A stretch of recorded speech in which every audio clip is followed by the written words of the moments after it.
Kalama TV Kalama agamba nti nno togezangako nodda mu nnyumba gy'omaze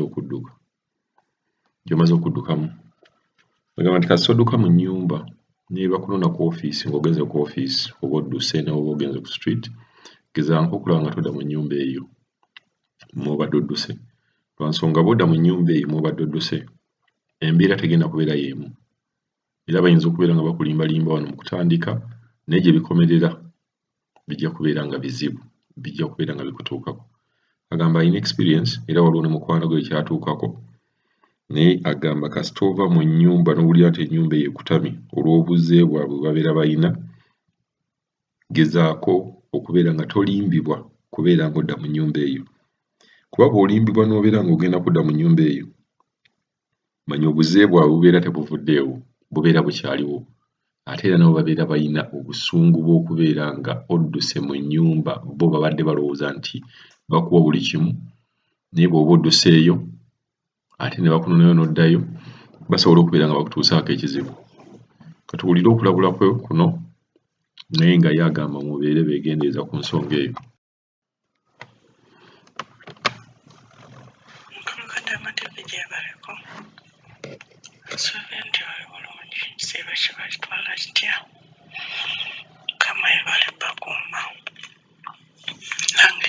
Ndi bulungi nda kwogerako ku eyo wadi omuganda waffe gye yagambye mbu mukama we yamuwadde ekirabo ng'amuwa majaani.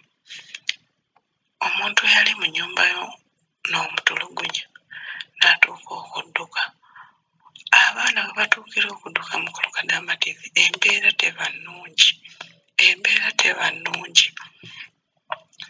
Tosobola kubeera ng'oli mu mbeera nnungi n'ogamba mbu ogenda kudduka. Nedda, embeera teba nnungi. Naye baana bangi mu Kalukadama TV be batwala ku ma-ofiisi eyo ne bamala ne babazaayo, abakama baabwe ne bajja ne beewuumya ne bagamba mbu babazzeeyo. Abaana olumu ne bakkiriza ne bafoosingibwa ofiisi ne bafoosinga ne bazaayo abafudde. Jjukira emabega eri mukwano gwange gwe nakugamba eyafa, ekyamutta yali kumufoosinga kumuzza mu nnyumba.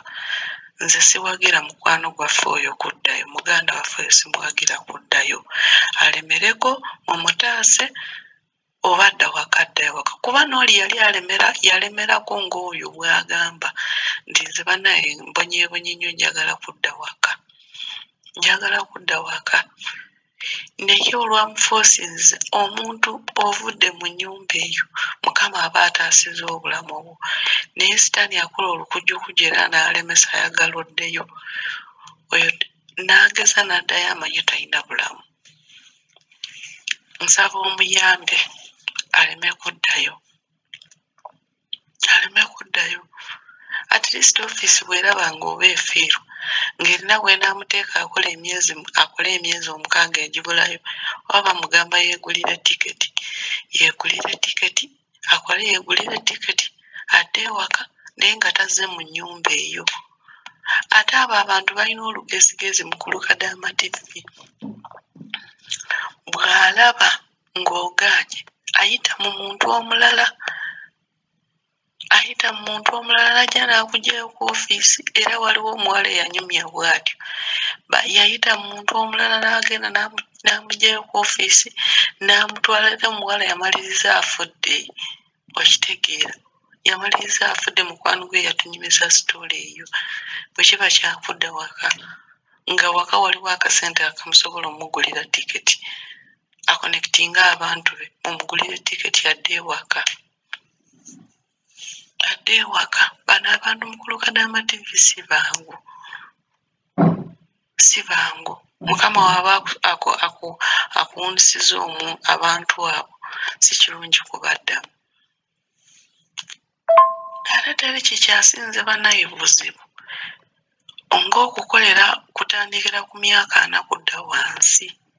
myaka 35 abantu abo babi nnyo emitima gyabwe agalika bayikolera n'olugambo olungi ku masimu kati bali be bakubira amasimu babawa amagezi ag'enjawulo kati mu magezi ago naye okuva obwongo bwe bubeera nga tebukola kye bamugambye kyaba ayagala akukole okitegeera fe abaddugavu twakyayibwa dda oba muganda nga alina akasente banaye bamusalira tiketi adde ewaka